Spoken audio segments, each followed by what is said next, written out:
Bab yang ke-10, saudara, Rasul menyoal umatnya. Rasul menyoal umatnya, Allah menyoal hambanya. InsyaAllah sama-sama, saudara, ya. Allahumma salli ala Sayyidina Muhammad wa ala ali Sayyidina Muhammad. Bab ke-10, Rasul menyoal umatnya, Allah menyoal hambanya. Allah Subhanahu wa ta'ala telah memerintahkan kepada Nabi Musa alaihissalam supaya mengemukakan soalan kepada Bani Israel mengenai tanda-tanda kebenaran. Antara perkara yang pasti dilalui selepas hari kebangkitan di padang mahsyar ialah soalan yang dikemukakan oleh Allah Subhanahu wa ta'ala kepada manusia. Justru itu hari kiamat juga dikenali sebagai Yaumus Su'al, iaitu hari dikemukakan segala soalan. Tujuan dikemukakan segala soalan itu ialah untuk mengetahui sama ada manusia telah mempersiapkan dirinya semasa di dunia ini dengan perkara-perkara mustahak untuk menjadi hujah dan dalil di hari akhirat kelak. Dengan adanya Yaumus Su'al bererti manusia bertanggungjawab menyediakan jawapan. Manusia juga harus tahu apakah perkara-perkara yang akan disoal oleh Allah Subhanahu wa ta'ala di hari akhirat kelak. Mereka mesti sentiasa mengulang kaji, menyediakan jawapan yang perlu. Ibarat para pelajar yang akan menghadapi peperiksaan, setiap mata pelajaran yang diambil mestilah diulang kaji dan difahami. Sekiranya mereka sambil lewa tanpa memberikan tumpuan kepada pelajaran, maka akibatnya yang akan diterima ialah tidak lain ialah kegagalan. Allah Subhanahu wa ta'ala mengadakan sesi soal jawab di akhirat kerana hendak mengetahui sama ada hambanya benar-benar sudah bersedia dengan hujah-hujah bernas atau sebaliknya. Sesungguhnya Allah Subhanahu wa ta'ala telah mengemukakan soalan-soalan semasa di dunia ini melalui para rasulnya.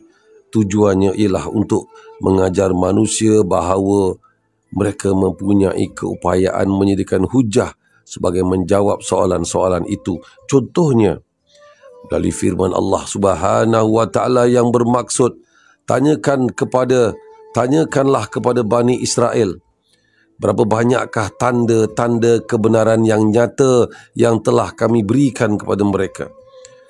Surah Al-Baqarah ayat 211. Ayat itu menjelaskan bahawa Allah Subhanahu wa ta'ala telah memerintahkan kepada Nabi Musa alaihissalam supaya mengemukakan soalan kepada Bani Israel mengenai tanda-tanda kebenaran yang telah diberikan oleh Allah Subhanahu wa ta'ala kepada kaum itu. Tujuannya tidak lain supaya kaum Bani Israel itu bukan sekadar menjawab pertanyaan Nabi Musa alaihissalam, tetapi juga supaya mereka memahami tanda-tanda kebenaran itu dan akhirnya supaya beriman dengan Allah Subhanahu wa ta'ala selepas mereka mempunyai dalil-dalil mengenai kebenaran Tuhan. Banyak ayat Al-Quran yang menunjukkan bahawa setiap rasul telah diperintahkan oleh Allah Subhanahu wa ta'ala supaya mengemukakan beberapa soalan kepada kaum atau umatnya dengan maksud supaya mereka bersedia menyiapkan jawapan masing-masing. Bukan sekadar menjawab pertanyaan para rasul, tetapi juga supaya mereka juga mempunyai jawapan serta dalil ketika menjawab pertanyaan Allah di hari akhirat kelak. Segala soalan itu adalah untuk membuktikan bahawa Allah Subhanahu wa ta'ala maha pengasih kepada hambanya dan juga memberikan soalan-soalan awal sejak di dunia lagi. Sekiranya mereka terdiri daripada kaum ataupun umat yang prihatin terhadap nasib dan masa depan mereka di akhirat, nescaya mereka tidak akan mengabaikan soalan-soalan yang pernah dikemukakan oleh para rasul itu semasa di dunia lagi. Contoh kedua, tentang rasul yang telah mengemukakan soalan kepada umatnya, sebagaimana firman Allah Subhanahu wa ta'ala yang bermaksud, dan tanyakan kepada Bani Israel tentang negeri yang terletak berhampiran laut ketika mereka melanggar aturan pada hari Sabtu. Surah Al-A'raf ayat 163. Rasulullah sallallahu alaihi wasallam telah diperintahkan oleh Allah Subhanahu wa ta'ala supaya mengemukakan soalan kepada puak-puak Yahudi mengenai peristiwa hari Sabtu yang menimpa nenek moyang mereka, supaya orang Yahudi itu berfikir dengan mendalam keingkaran yang telah dilakukan oleh nenek moyang mereka. Dengan demikian mereka tidak ditimpakan bala bencana seperti yang berlaku dalam peristiwa hari Sabtu di zaman Nabi Musa AS itu. Yang dimaksudkan negeri berhampiran laut ialah kota Ilyah yang terdapat di pantai laut antara kota Madian dan Bukit Tur. Kaum Bani Israel yang menduduki kota itu telah melanggar peraturan larangan menangkap ikan pada hari Sabtu. Allah Subhanahu wa Ta'ala menguji Bani Israel dengan kemunculan ikan yang amat banyak di Laut Merah, terutama pada hari Sabtu.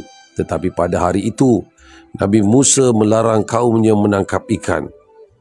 Kaum Bani Israel itu licik membuat helah dengan menyediakan sebuah lubuk di pinggir pantai. Ketika air pasang, lubuk buatannya dipenuhi air bersama ikan yang banyak.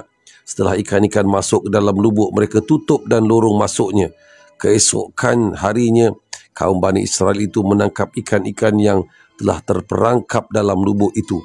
Demikianlah perangai kaum Yahudi dengan terang-terang mencabar larangan Allah. Usaha kaum Bani Israel itu hanyalah satu helah untuk menyatakan bahawa mereka tidak menangkap ikan pada hari Sabtu. Namun apa yang telah mereka usahakan adalah terbukti bahawa mereka telah berusaha menangkap ikan pada hari Sabtu. Menangkap ikan yang muncul begitu banyak pada hari Sabtu sama ertinya kaum Yahudi itu menangkap ikan pada hari yang dilarang oleh Allah Subhanahu wa Ta'ala. Helah yang dilakukan oleh Bani Israel itu tidak dapat melindungi keingkaran terhadap Allah Subhanahu wa Ta'ala.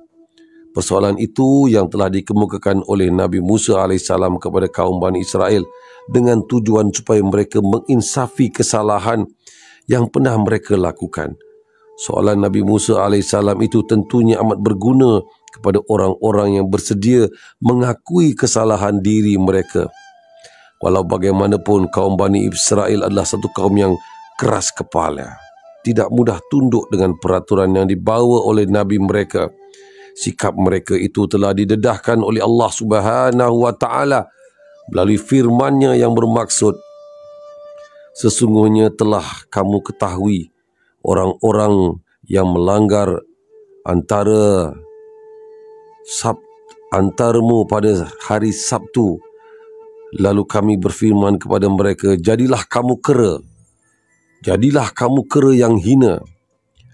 Maka kami jadikan yang demikian itu peringatan bagi orang-orang yang pada masa itu dan bagi mereka yang datang kemudian, serta menjadi pelajaran bagi orang-orang yang bertakwa. Surah Al-Baqarah ayat 65 dan 66. Kedegilan kaum Bani Israel itu menyebabkan mereka disumpah oleh Allah Subhanahu wa Ta'ala menjadi kera yang hina. Sebahagian pakar tafsir melihat ayat itu sebagai perumpamaan.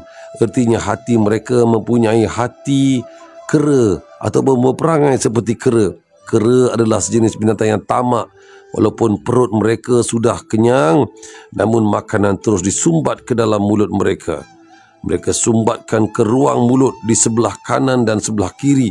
Kelihatan terjojol dari luar. Selain itu, kedua-dua belah tangan pula menggenggam makanan itu sehingga dia mengalami kesukaran untuk melompat dari dahan ke dahan.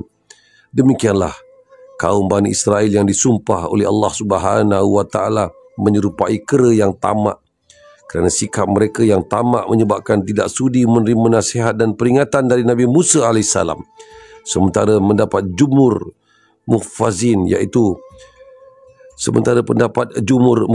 mufassirin ialah mereka benar-benar berubah menjadi kera, hanya tidak beranak dan tidak makan dan minum. Ada ulama yang menyatakan bahawa kaum Yahudi yang disumpah menjadi kera itu hidup tidak lebih dari 3 hari. Beberapa contoh ayat Al-Quran yang diterangkan di atas menjadi bukti bahawa perkara soal jawab itu tidaklah menunggu datangnya kiamat semata-mata. Malah ia akan dikemukakan oleh para rasul yang diutus kepada suatu umat supaya mereka dapat membuat persiapan menghadapi yaumus su'al kelak. Beberapa soalan telah dikemukakan kepada Bani Israel dan golongan yang tidak beriman dengan kerasulan Nabi Muhammad sallallahu alaihi wasallam. Apakah yang menyebabkan mereka tidak mau beriman dengan Rasulullah sallallahu alaihi wasallam? Sebab itu mereka diberi peluang sekiranya Rasul-Rasul terdahulu masih hidup, maka tanyakanlah kepada mereka. Firman Allah Subhanahu wa taala dalam Al-Quran yang bermaksud, dan tanyakanlah kepada Rasul-Rasul kami yang telah kami utuskan sebelum kamu. Surah Az-Zukhruf ayat ke-45.